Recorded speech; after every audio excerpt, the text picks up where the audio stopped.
Bonjour à tous, bien contente de vous retrouver après un délai assez long. Aujourd'hui, le président et le directeur général ayant eu des choses urgentes à régler, et Igor et moi étant à distance, Arnaud est un petit peu comme Napoléon à Sainte-Hélène, isolé, seul, pas vraiment en exil, mais presque. Donc, je vais d'abord donner la parole à Igor qui va nous parler de l'international, diplomatie, politique étrangère, etc., etc. À vous, Igor. Merci Anne. Bonjour à tous. Ravi de vous retrouver après cette pause. Alors, je vais commencer, comme de coutume, par un point sur l'état de l'aide à l'Ukraine, avec plusieurs nouvelles qui se sont accumulées ces dernières semaines, en tout cas ces derniers jours. Alors, tout d'abord, du côté de l'aide américaine, CNN cette semaine a publié un article assez long pour essayer d'analyser pourquoi cette aide est-elle manifestement en panne? En tout cas, les volumes des derniers paquets américains sont assez maigres, 150 millions, 200 millions, 250 millions. On est bien loin des sommes qu'on a pu connaître et que je vous avais exposées encore l'an dernier, hein, où il y avait des paquets à 600 millions, 800 millions, 1 milliard de dollars. Eh bien, tout simplement parce que les stocks sont en train de s'épuiser aux États-Unis et que la plupart de cette assistance militaire octroyée par Washington à Kiev vise d'abord à puiser dans les stocks de l'armée américaine pour que le matériel soit plus rapidement disponible, hein, l'autre mécanisme consistant à passer des contrats auprès des armuriers américains. Alors là, évidemment, c'est beaucoup plus long. Et donc, ces stocks, à force de puiser dedans depuis plus de 24 mois, eh bien, ils diminuent de manière critique, tant et si bien que Washington a du mal à tenir ses promesses dans des délais corrects. Les Ukrainiens, d'ailleurs, s'en plaignent. Premier problème. Deuxième problème, il faut aussi, en plus de livrer les Ukrainiens, reconstituer ces stocks. Là aussi, ça prend du temps, ça demande de l'argent et tout simplement, les chaînes industrielles des armuriers américains ne sont pas aujourd'hui aptes à répondre à cette pression, à cette demande. Il faudra encore du temps. Suivant le matériel que l'on considère, ça peut être 12, 18 ou 24 mois pour pouvoir arriver sur une cadence jugée convenable. Et évidemment, de l'argent, investir de l'argent pour étendre ces chaînes de production. Alors, cela dit, les Américains ont promis de délivrer pour 700 millions, d'un peu plus de 700 millions de dollars de matériel à l'Ukraine d'ici la fin de l'année, autrement dit, d'ici peu après l'élection présidentielle américaine. Deuxième aide, celle-là financière pour la reconstruction de l'Ukraine. Souvenez-vous, les pays du G7 ont décidé de créer quelque part un prêt de 50 milliards de dollars qui serait adossé aux avoirs de la Banque centrale russe, qui sont gelés en immense majorité en Europe et dont les bénéfices générés, les profits générés par cet argent serviraient à garantir ce prêt de 50 milliards de dollars sur plusieurs années. Eh bien là aussi, il y a un problème. Il y a un problème parce que les bases juridiques des sanctions prises d'un côté par les Américains et de l'autre par les Européens contre Moscou ne sont pas les mêmes. Et par conséquent, ils n'arrivent pas à accorder leur violon, entre guillemets, pour pouvoir débloquer, créer véritablement ce mécanisme. Les Européens, comme vous le savez, doivent reconduire les sanctions contre Moscou tous les 6 mois, alors que les Américains ont voté des sanctions qui, elles, doivent être revalidées peut-être tous les 2, 3 ans, ou voire plus. Et par conséquent, les Américains ne veulent pas endosser à eux seuls le risque de garantir ces crédits étant donné que les Européens doivent voter tous les 6 mois, d'une part, et que d'autre part, 90% des avoirs gelés russes sont en Europe, comme je l'ai dit. Et par conséquent, ils demandent aux Européens d'harmoniser, entre guillemets, leurs délais de sanctions avec les leurs pour diminuer ce risque, parce que les Américains n'écartent pas peut-être que certaines sanctions seront peut-être allégées ou que certains avoirs pourraient être débloqués sélectivement. Enfin, quand on se projette à moyen terme, hein, 50 milliards, c'est une grosse somme. Par conséquent, pour l'instant, c'est bloqué parce que le législateur américain ne veut pas courir ce risque. Et donc, pour l'instant, les Ukrainiens ne vont pas voir dans l'immédiat, en tout cas, ces prêts débloqués. Troisième information sur l'aide à l'Ukraine, l'Union européenne qui a déclaré avoir formé à ce jour 60 000 soldats ukrainiens sur le sol de ses États membres et depuis novembre 2022, donc depuis bientôt 2 ans, un peu plus de 2 ans, et un peu moins de 2 ans, et qu'elle entend en former 15 000 autres d'ici la fin de l'hiver prochain. Enfin, sur la livraison de matériel militaire, l'Allemagne toujours au rendez-vous, hein, malgré les réticences du chancelier allemand sur les missiles longue portée, puisqu'elle va livrer de nouveaux obusiers autotractés à l'Ukraine, un lot d'une douzaine d'obusiers autotractés à l'Ukraine, largement puisés dans les stocks. C'est une nouvelle du Qatar, puisque le Qatar va se défaire en fait d'obusiers allemands qui vont être envoyés en Allemagne, en condition, dans les nouveaux standards, etc., puis renvoyés en Ukraine, en contrepartie de quoi le Qatar recevra du matériel plus moderne, plus récent, livré par le complexe militaro-industriel allemand. Alors j'en viens à une nouvelle qu'Arnaud avait évoquée la semaine dernière, qui est un peu le sujet des frappes dans la profondeur, l'autorisation des frappes dans la profondeur que les Ukrainiens souhaitent obtenir de la part des Américains et des Britanniques, principalement. On a appris cette semaine que par le département d'État, que cette autorisation avait été refusée, après des consultations qui se sont tenues en fin de semaine dernière, début de semaine, entre Britanniques et Américains. Pour l'instant, Londres et Washington ne donnent pas le feu vert donc, aux Ukrainiens pour réaliser des frappes dans le territoire russe en utilisant les missiles ATACMS américains pour d'une part, ou les Storm Shadow, les missiles de croisière britanniques de l'autre. Monsieur Zelensky va se rendre à New York la semaine prochaine à l'occasion de l'Assemblée générale de haut niveau des Nations Unies où vont se retrouver tous les chefs d'État et de gouvernement de l'ONU. Et là, il va essayer encore de convaincre les Britanniques, les Américains, peut-être les Français aussi, puisqu'on a livré des scalps, hein, de la nécessité de l'autoriser à utiliser ces armes pour taper des objectifs considérés comme militaires ou stratégiques sur le territoire russe. Il va aussi apparemment profiter de ce déplacement pour rencontrer Donald Trump et Kamala Harris, donc aux États-Unis. Le déplacement de Sergueï Shoïgu, l'ancien ministre de la Défense et actuel secrétaire général du Conseil de sécurité de la Fédération, s'est rendu en fin de semaine dernière en Corée du Nord, à Pyongyang. Puis lundi, il était à Damas, où il a rencontré Bachar el-Assad, le président syrien. Et mardi, à Téhéran, où il a rencontré son homologue, hein, le secrétaire général du Conseil de sécurité de la République islamique, qui était à Saint-Pétersbourg il y a quelques jours, ainsi que le nouveau président iranien, M. Pezeshkian, Massoud Pezeshkian. Trois destinations, parmi lesquelles les capitales de ce que les néoconservateurs appelaient à l'époque l'axe du mal, hein, souvenez-vous, il y a une vingtaine d'années. Évidemment, avec chaque interlocuteur, il y avait un agenda bien spécifique. On peut tout à fait imaginer qu'en Corée du Nord, il a été encore question de livraison de munitions, de missiles balistiques sol-sol notamment. En Syrie, c'était plutôt un agenda qui devait tourner, à mon avis, autour de la normalisation des relations entre Damas et Ankara, à laquelle la Russie œuvre depuis de nombreuses années et qu'elle souhaite, hein, vivement. Il se passe des choses, je n'ai pas le temps de développer, mais je pense que M. Shoigu devait probablement discuter de cela avec Bachar el-Assad et à Téhéran.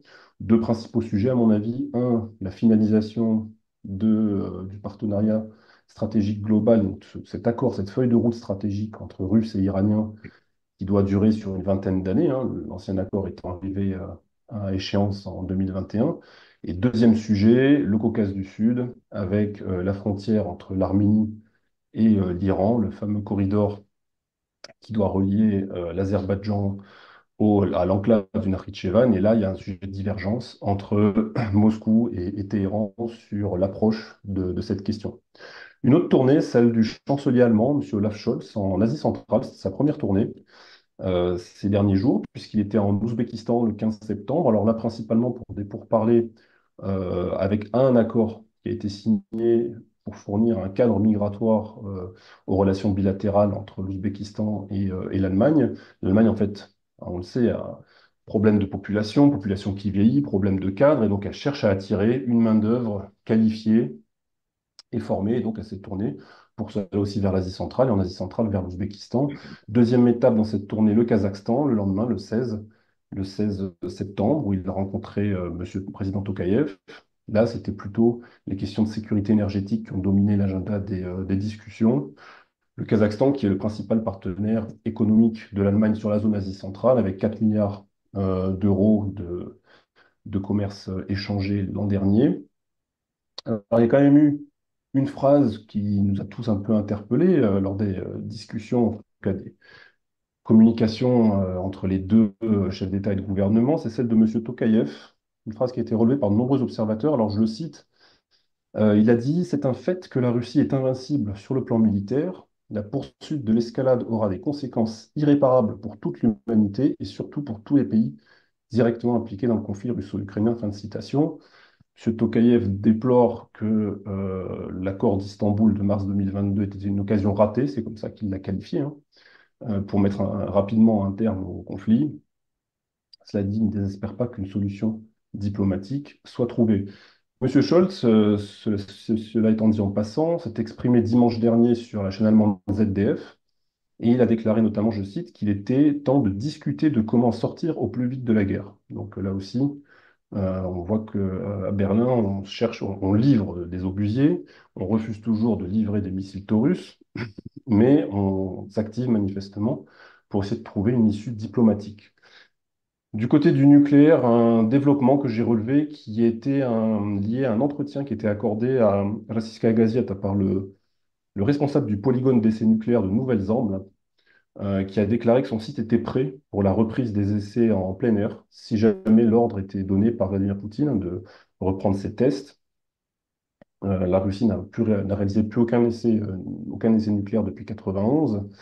Je rappelle que le président russe a décidé de suspendre la participation de la Russie au traité sur l'interdiction complète des essais nucléaires et que donc elle dit se réserver la possibilité de procéder à un test si les États-Unis devaient le faire. Alors, M. Biden a toujours dit que ce n'était pas à l'ordre du jour. En revanche, Donald Trump a laissé entendre que s'il était élu, il pourrait y avoir des tests qui seraient réalisés en plein air. Enfin, une dernière nouvelle en Arménie où les choses continuent de se dégrader entre Yerevan et l'organisation du traité de sécurité collective. Hier, M. Pachinian, donc Premier ministre arménien, a déclaré, je cite, que l'OTSC constituait une menace pour la sécurité et la souveraineté de son pays. Et ce même jour, hier, les services arméniens ont affirmé avoir déjoué une tentative de coup d'État ou un complot en arrêtant une demi-douzaine d'individus qui, selon Yerevan, aurait été soutenu par et formé en Russie en vue donc de renverser le gouvernement. Voilà, je m'arrête pour les nouvelles, Anne, et je suis disponible pour les questions. Alors, des questions, il y en a un certain nombre, on ne pourra pas toutes les traiter, d'autant plus que vous en avez traité certaines dans votre exposé. Quelqu'un demande comment considérer la loi votée par le Parlement géorgien interdisant que des ressortissants de pays où on peut changer de sexe, pour dire les choses schématiquement, puissent adopter des enfants géorgiens. Et la question est, est-ce qu'on peut y voir un rapprochement de la Géorgie avec Moscou? Bah, d'une manière générale, il y a une dynamique qui paraît à peu près à contre-courant de beaucoup de choses qui se passent dans la région et qui se passent et qu'on constate en Géorgie depuis maintenant de nombreux mois, hein, contre toute attente. En dépit de la guerre qui se déroule en Ukraine, les Géorgiens ont décidé de normaliser leurs relations avec les Russes. Et en fait, dans certains cas, c'est une normalisation qui semble aller au-delà. On pourrait parler d'un rapprochement, des liaisons aériennes qui se sont réactivées, un gouvernement avec, pour passer des lois, des déclarations avec une tonalité qui n'est pas, comment dirais-je, qu'on peut entendre à Moscou, hein, parfois, sur certaines lois, certains projets de loi, certaines déclarations. Il y a même eu cette semaine des appels qui ont été lancés à, comment dirais-je, à ce que la Géorgie présente ses excuses à l'Ossétie du Sud pour ce qui s'est passé en 2008. Donc là aussi, c'est quelque chose qui est complètement à contre-courant du mainstream, en tout cas du récit communément adopté en Occident et a fortiori donc évidemment en Ukraine. Donc finalement, cette loi s'inscrit un peu dans ce contexte. C'est-à-dire qu'effectivement, il y a en Europe ce qu'on appelle une régression, quelque part, on revient à des années en arrière après les efforts qui avaient été entrepris par les administrations précédentes pour rapprocher la Géorgie des standards euro-atlantiques et européens. Là, effectivement, ils vont s'interpréter comme, à contrario, comme un rapprochement avec la Russie en ce sens-là. Je rappelle qu'il y a une élection présidentielle qui arrive en Géorgie, hein, J'ai si je ne me trompe pas, dans quelques semaines, et dans un contexte donc, qui est assez agité quand même, hein. l'impression qu'il y a un mouvement inverse euh, en Géorgie et en Arménie. Ah oui. L'Arménie qui était toujours proche de la Russie et qui Mm, semble au contraire s'en éloigner depuis quelque temps, alors que la Géorgie revient mm. un petit peu de ce côté-là. Absolument, ouais. C'est assez intéressant. Quelqu'un nous parle de la querelle, entre guillemets, Zelensky-Sikorsky, à propos des massacres de Volhynie. Comment est-ce qu'on Mm. peut, qu'est-ce qui peut sortir de ça? Quelles conséquences il peut y avoir au niveau des relations entre les deux pays ou pas? Alors là aussi, hein, on parle de mouvement de balancier, là c'est un autre mouvement de balancier, hein. La Pologne qui était au début du conflit, février 2022 et après extrêmement, comment dirais-je, au chevet de l'Ukraine, a apporté une aide très rapide, très généreuse. Et là, on a vu que le balancier, c'est quelque part revenu dans l'autre sens. Et maintenant, il y a toujours une assistance, mais dans la tonalité. Alors, entre-temps, il y a eu des élections quand même, il faut le rappeler, changement de gouvernement, mais dans la tonalité, on est vraiment sur des choses beaucoup plus, entre guillemets, équilibrées par rapport à ce qu'on avait au début. Et les contentieux historiques ressurgissent. Varsovie a même fait savoir que l'Ukraine, si elle souhaitait s'engager dans le processus d'intégration de l'Union européenne, devrait reconnaître et s'excuser pour effectivement ce qui s'est passé en Volhynie, hein, donc le massacre. Et évidemment que là, on voit des plaies qui se réouvrent, hein, en fait, des plaies dans l'histoire de ces pays-là.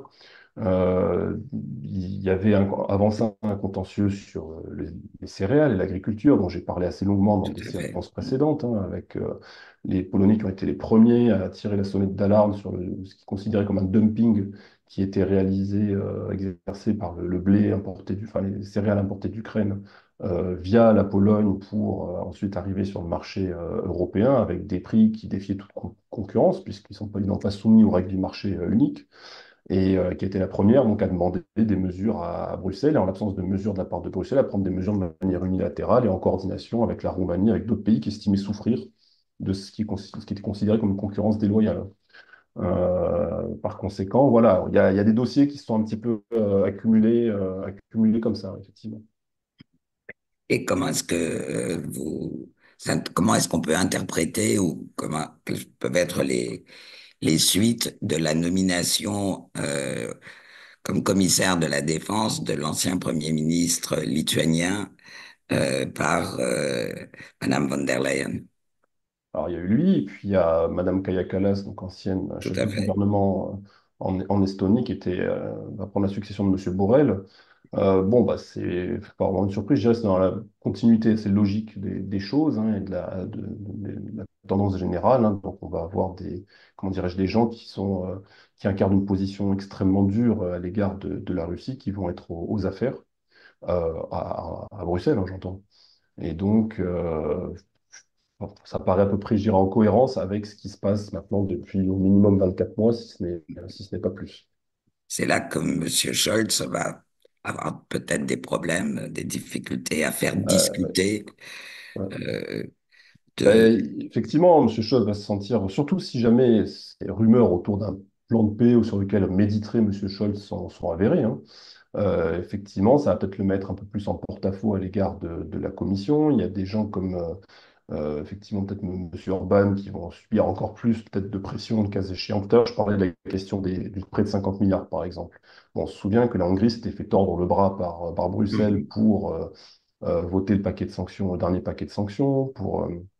La Hongrie a déjà fait savoir que c'était même pas la peine de lui demander si elle validerait l'extension des sanctions non plus pour 6 mois, mais sur une base de 3 ans.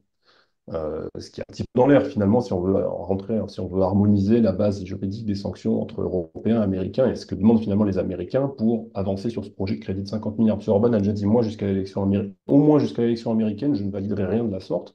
Je ne vais pas donner un chèque en blanc alors qu'on ne sait pas qui va gagner l'élection Mhm. présidentielle. Attendons de savoir au moins qui sera à Washington avant de prendre des mesures de la sorte, ce qui veut dire encore un retard au minimum de pratiquement un semestre.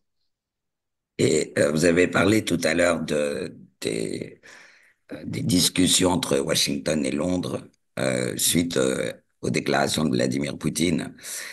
Euh, Qu'est-ce qui a, à votre avis, pu faire pencher Londres,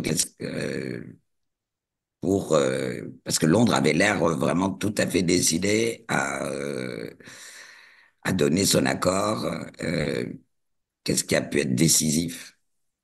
C'est vrai que les Anglais ont une position qui paraît plus dure hein, sur le dossier que peut être celle des Américains. Je pense que les Américains les ont convaincus que pour le moment c'était prématuré. Je pense que les Américains sous-pèsent ce qu'on appelle le risque d'escalade. En tout cas, ils le prennent Mhm. probablement plus au sérieux que les Britanniques. Et donc, ils ont dû se trouver des arguments enfin, pour les convaincre, non pas d'y renoncer. Hein. Je pense que, in fine, je pense que les Ukrainiens auront probablement ce feu vert qui leur sera donné hein, à un moment donné ou à un autre. Mais en tout cas, pour en tout cas repousser, attendre encore.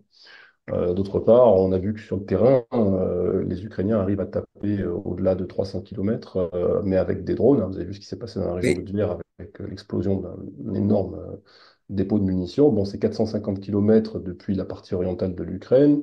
C'est avec des drones. Donc, quelque part, c'est un argument un peu en plus donné aux Américains pour leur montrer on peut faire quand même des choses sans utiliser ces armes Attack-MS ou Storm Shadow.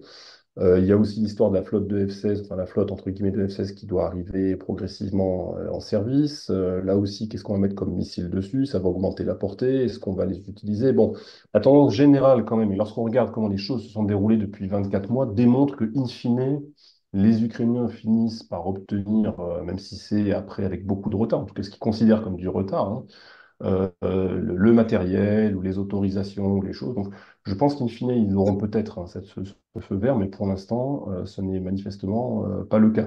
Il y a un premier rendez-vous, hein, je l'ai dit, c'est la semaine prochaine à New York. M. Zelensky va encore plaider pour qu'on l'autorise à utiliser ses armes contre le territoire russe, historiquement reconnu comme tel.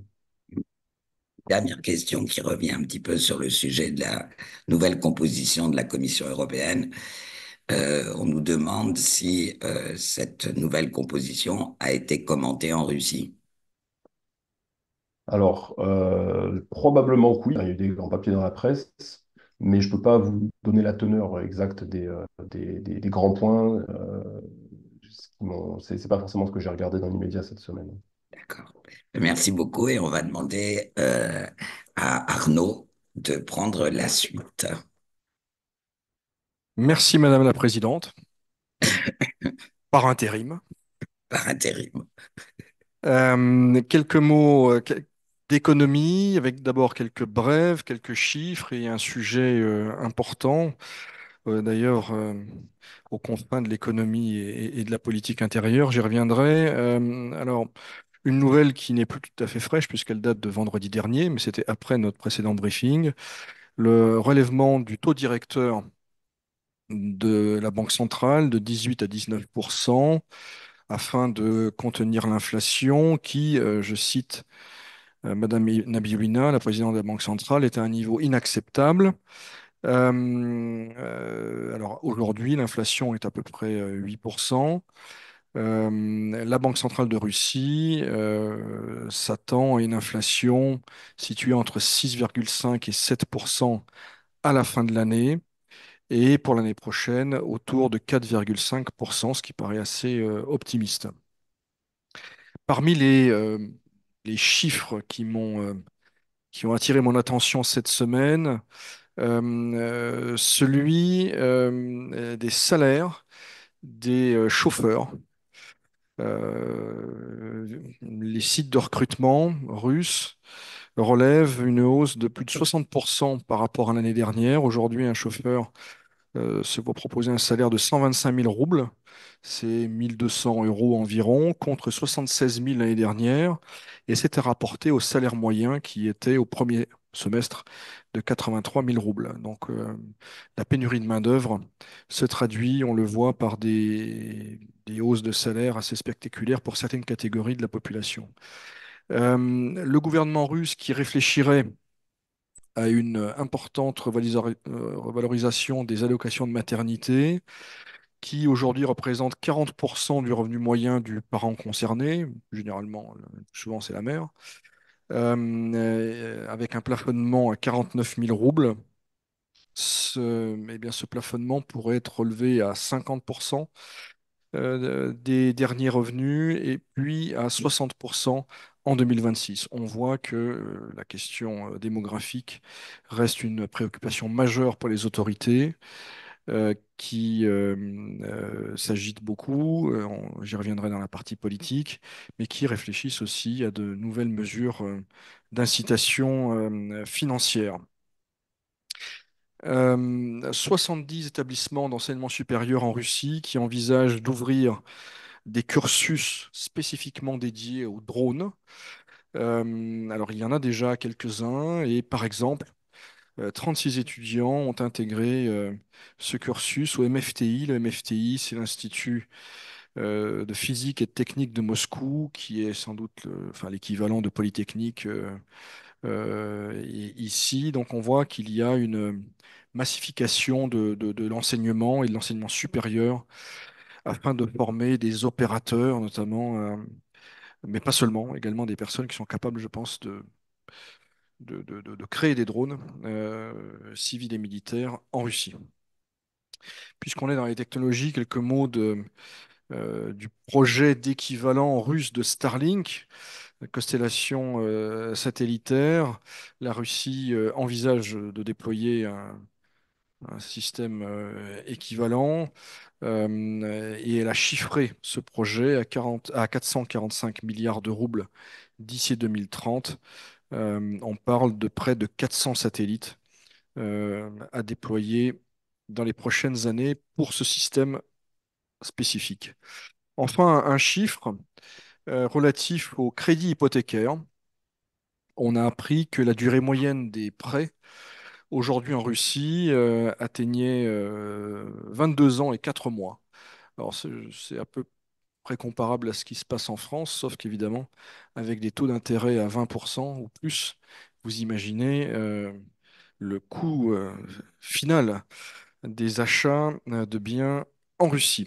Mais, comme je le disais, il y a un grand sujet qui agite Moscou et même euh, toutes les Russies, si j'ose dire, c'est le conflit entre Vladislav et Tatiana Bakaltchouk, les fondateurs du groupe Wildberries, qui sont en instance de divorce. Et ce conflit a franchi un nouveau seuil hier avec une fusillade au siège moscovite de l'entreprise, siège moscovite situé à Romanov Perioulak, c'est-à-dire à 200 ou 300 mètres du Kremlin, dans un quartier très huppé, où vivent d'ailleurs quelques personnes très connues.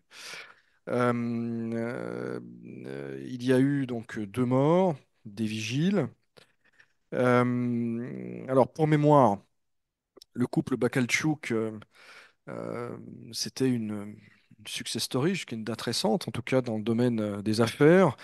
Ils appartiennent à la catégorie des oligarques, mais des oligarques très particuliers dans le sens où ce ne sont pas des gens qui ont capté des actifs ou qui les ont rachetés à des conditions très favorables dans les années 90. Non, ils ont créé quelque chose, Wildberries, qui fonctionne très bien, hein, quelques chiffres, on parle de 10 millions de commandes quotidiennes et de 30 millions d'utilisateurs du site chaque jour. Madame Bakaltchouk, en tout cas jusqu'à cette procédure de divorce, était la femme la plus riche de Russie avec 8 milliards de dollars.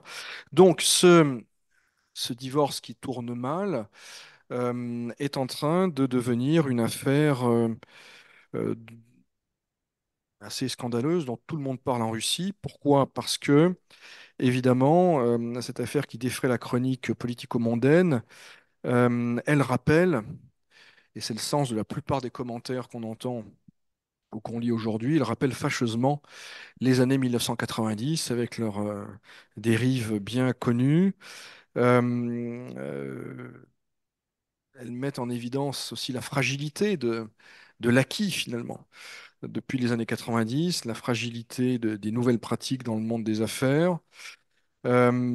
C'est fâcheux aux yeux du pouvoir et des commentateurs proches du pouvoir parce que ça bat en brèche l'idée tacite mais bien réelle d'un moratoire à Moscou sur les conflits intra-élitaires en temps de guerre. Ce n'est pas du meilleur effet. Et parmi les questions qui se posent aujourd'hui, c'est évidemment les conséquences. Alors, la première conséquence, c'est l'incarcération de M. Bakaltchouk, qui, semble-t-il, était à l'origine de l'incident d'hier. Les coups ont été tirés par les gens qui l'a rameuté.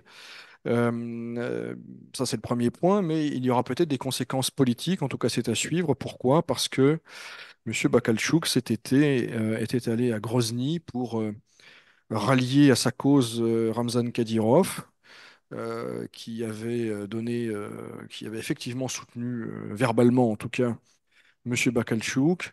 Est-ce que ça vaudra des rétorsions, ou en tout cas quelques signaux négatifs pour la direction tchétchène?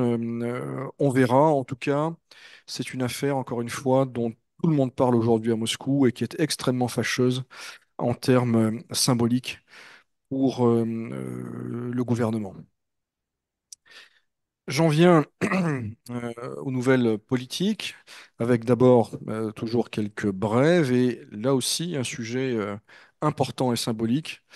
Les brèves, c'est une déclaration de la présidente du Conseil de la Fédération, c'est-à-dire la Chambre haute du Parlement russe, Madame Matvienko, qui suggère d'interdire l'idéologie child-free par la voie législative. On en revient à cette préoccupation de la natalité. Je ne suis pas certain que cela produise beaucoup d'effets, mais en tout cas, on voit que c'est un sujet qui préoccupe les élites quotidiennement. La Douma d'État, qui devait se pencher hier sur un nouveau projet de loi prévoyant l'arrêt des poursuites pénales pour les personnes qui s'engagent dans la zone de l'opération militaire spéciale, entre guillemets. Des textes ont déjà été votés en juin 2023 et en mars dernier. Il s'agirait de les compléter, de les étoffer. Évidemment, tous ces textes vont dans le même sens. Il s'agit là encore, d'incitation euh, pour accroître les effectifs déployés en Ukraine. Autre sujet dont j'ai déjà parlé et qui est récurrent et qui n'est pas clos, c'est celui de l'interdiction éventuelle du port du niqab dans l'espace public. J'avais mentionné lors de précédents briefings les différentes déclarations de responsables politiques, déclarations également du chef du comité d'enquête, Monsieur Bastrikin. Le groupe parlementaire Jean Nouveau, qui est censé être le plus libéral dans le champ politique autorisé en Russie, avait proposé une interdiction, en tout cas avait proposé d'autoriser les autorités régionales et locales à interdire le port du niqab dans l'espace public. Eh bien, ce projet, pour l'instant, est retoqué par les services juridiques du gouvernement, qui souligne le flou de ces notions, mais voilà, on voit qu'il y a un débat à Moscou entre ceux qui veulent des mesures fortes, assez radicales, contre l'immigration en général et plus spécifiquement l'immigration irrégulière, et des gens influents, plus discrets, qui estiment que les choses ne doivent pas aller trop loin, surtout dans un contexte de pénurie de main-d'œuvre. Donc le débat n'est pas clos et c'est un débat, pour le coup, qui intéresse les Russes, je pense. Enfin, c'est un sujet du quotidien et il est bien difficile, sans doute, de trouver quelqu'un qui n'ait pas un avis sur la question en Russie. Et comme je le disais lors d'une précédente intervention, on voit finalement, en tout cas sur ce sujet-là, que les questions, les questionnements ne sont pas très différents de ce qu'on observe dans la plupart des sociétés ouest-européennes.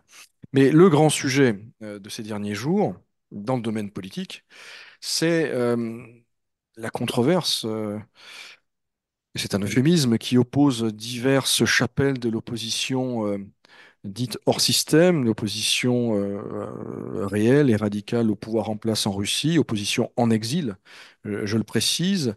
Que se passe-t-il finalement depuis quelques jours? Eh bien, il y a des proches d'Alexei Navalny qui accuse M. Nevzlin, qui lui est un ancien président de la compagnie Yukos, c'est considéré comme l'un des bras droits de Mikhail Khodorkovsky, d'avoir commandité l'attaque au couteau, pardon, au marteau, en mars dernier, de M. Volkov, proche de M. Navalny, à Vilnius.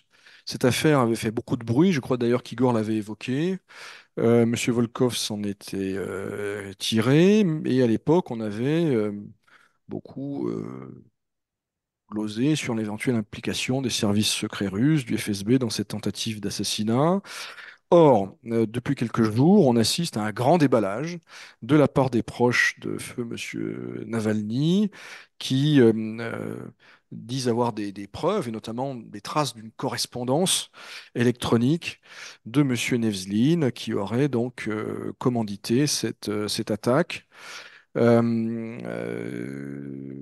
Monsieur Khodorkovsky dit s'en remettre à la justice lituanienne, qui n'a pas été saisie, je crois, en tout cas à présent.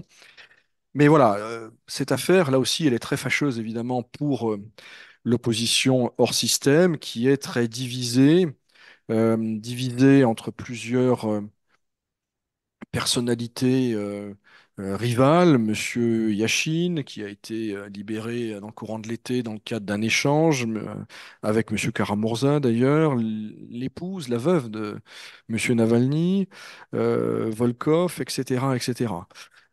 Ces gens-là ont des ambitions, des stratégies parfois divergentes. Beaucoup d'entre elles ont touché de l'argent de M. Khodorkovsky, ce qui rend l'affaire évidemment un peu plus compliquée. Ce que l'on voit aussi à la faveur de ces révélations, c'est clairement une fracture générationnelle au sein de cette opposition radicale entre voilà, les trentenaires quadragénaires autour de Navalny et les anciens autour de Khodorkovsky, qui, je le rappelle, a passé une dizaine d'années en prison de 2003 à 2012. Alors, rien de neuf sous le soleil, hein, les conflits entre les nouveaux et les anciens, mais ça semble du pain béni pour le Kremlin qui constate, me semble-t-il, avec délectation, ces tensions et ces divisions porté sur la place publique par les différents acteurs de l'opposition russe en exil. Voilà, chère présidente, chère Anne, ce que je pouvais dire aujourd'hui. C'est très intéressant tout ça. Alors, on a différentes questions. D'abord des questions économiques. Quelqu'un demande, le taux des prêts hypothécaires est vraiment de 22%. Alors oui, c'est l'ordre de grandeur. Alors moi-même, je n'ai pas sollicité de prêt immobilier, donc je n'ai pas fait l'expérience Faudrait essayer d'un entretien. pour le bien des briefings. Oui, oui, oui, mais pas pour le plus grand mal de mon compte en banque. Mais oui, les taux d'intérêt, enfin, pour les prêts immobiliers sont autour de 20%. Un peu au-dessus probablement. Alors ça dépend bien sûr comme toujours, du profil de l'emprunteur, de la durée de l'emprunt. Mais oui, l'argent est cher. L'argent est cher. L'inflation est à 8%. Le prêt à 20 plus, vous imaginez ce que ça veut dire sur 20 ans ou sur 22 ans, durée moyenne d'emprunt que j'ai évoquée. Je crois que pour les crédits à la consommation, c'est pas loin de 30%, hein, le Ah taux, oui, hein. C'est astronomique. effectivement. Quelqu'un demande est-ce que la Lada Aura sera vraiment 100% russe? Alors, il faut rappeler de quoi on parle, hein. On parle d'Avtovaz, ex-fleuron d'un autre ex-fleuron, Renault, en Russie, qui revient à ses productions traditionnelles de Lada. Et donc, il y a un modèle, Aura, pas plus que le prêt hypothécaire, je n'ai expérimenté, je dois l'admettre. J'ai vu qu'il y avait un modèle de luxe qui sortirait, qui était annoncé à 3 millions de roubles, c'est-à-dire à peu près 30 000 euros. Est-ce que tout sera russe? C'est douteux. C'est douteux. Il y aura peut-être des éléments iraniens, des éléments turcs, des éléments chinois. L'objectif, évidemment, c'est une substitution d'importation totale. J'ai quelques doutes sur la faisabilité de la chose à très court terme. Alors, pour passer à un autre sujet, le vice-président de Telegram serait en Russie. Je crois que c'est vrai. Est-ce que ça peut indiquer une amélioration des relations de Telegram avec le pouvoir russe. Franchement, je ne sais pas. Alors, je ne sais pas de qui on parle, si on parle du vice-président ou du frère de Pavel Durov, qui, je crois, est le directeur technique. Mais ce qu'il faut savoir, c'est que Durov venait régulièrement en Russie. Même Mhm. après s'être fâché, en théorie, avec les autorités, après avoir proposé une fin de non-recevoir, en tout cas selon la version officielle, aux demandes des services russes sur les clés de cryptage, Durov est venu en Russie. Donc, je ne suis pas certain que ce soit un événement majeur en soi. Je pense que les choses importantes, on ne les connaît pas, ni en France, ni en Russie, sur ce sujet précis. Alors, l'espèce de western que vous nous avez raconté, c'est quelque chose qui m'a fait penser à beaucoup de séries russes que j'affectionne. Vous parliez de la démographie et de l'importance de la question démographique en Russie, de son actualité. Alors, il n'y a pas que au niveau de politique étatique qu'on en parle. Depuis, je dirais, un an et demi, allez, au moins deux séries sur trois regorgent de bébés. Vraiment, il y en a partout. Il y en a absolument partout et on voit bien que c'est quand même un problème important et qu'on essaie d'activer la chose. Cher président, si je puis me permettre, euh, euh, dans la perspective des fêtes de fin d'année qui vont arriver assez rapidement, finalement, quoi qu'on en dise, peut-être pourriez-vous, en lieu et place ou en plus, éventuellement, de vos conseils de lecture, nous donner Parler une des... une série de séries à Ah, visionner. j'en connais Voilà, de plein. séries russes. Quand j'en ai marre des Je dois livres, confesser certaines lacunes. Moi, je pourrais vous parler de vieux films soviétiques que je suis en train de quand j'en ai réviser, mais marre sur des les séries, je livres, sèche je un peu. regarde des séries. Je suis sûr que ça intéressera beaucoup de monde. C'est tout à fait Et, intéressant. et j'ai Et aussi dernière quelques éléments là-dessus, question, hein. est-ce qu'on a des nouvelles de l'ambassadeur de France en Russie? Est-ce qu'on sait quelque chose ou est-ce que ça reste le grand mystère qui nous passionne tous, évidemment? Au risque d'être politiquement incorrect, je vais dire que ce n'est pas forcément une question très passionnante, au sens où ce n'est pas forcément une question cruciale dans la grande politique mondiale. C'est important, évidemment, d'un point de vue symbolique. Important. Allez vous faire taper sur les doigts. Non, non, pas du tout, je pense pas. Je pense que mon avis est assez partagé. Il est important que la France soit représentée ici, mais il nous a pas échappé, Madame la Présidente, qu'il y a quelques atermoiements ou quelques contretemps dans la formation du gouvernement de la République. Absolument. Et il semblerait que les autorités françaises soient prudentes s'agissant de la nomination d'ambassadeurs et plus généralement de hauts fonctionnaires, en tout cas jusqu'à la nomination du Premier ministre Barnier il y a quelques jours. Donc, pour autant qu'on puisse le savoir, les choses devraient se faire en temps voulu. Ce qui est avéré aussi, et c'est une information connue de tous, c'est que un ministre conseiller a été nommé qui, de façon très classique, fait tourner l'ambassade en attendant qu'un ambassadeur de plein droit soit nommé par le président de la République. Voilà, mais c'était le 211e briefing qui a été assez long. Il y avait plein de questions et plein de sujets importants, intéressants. La CCIFR se tient à vos côtés. Tenez bon.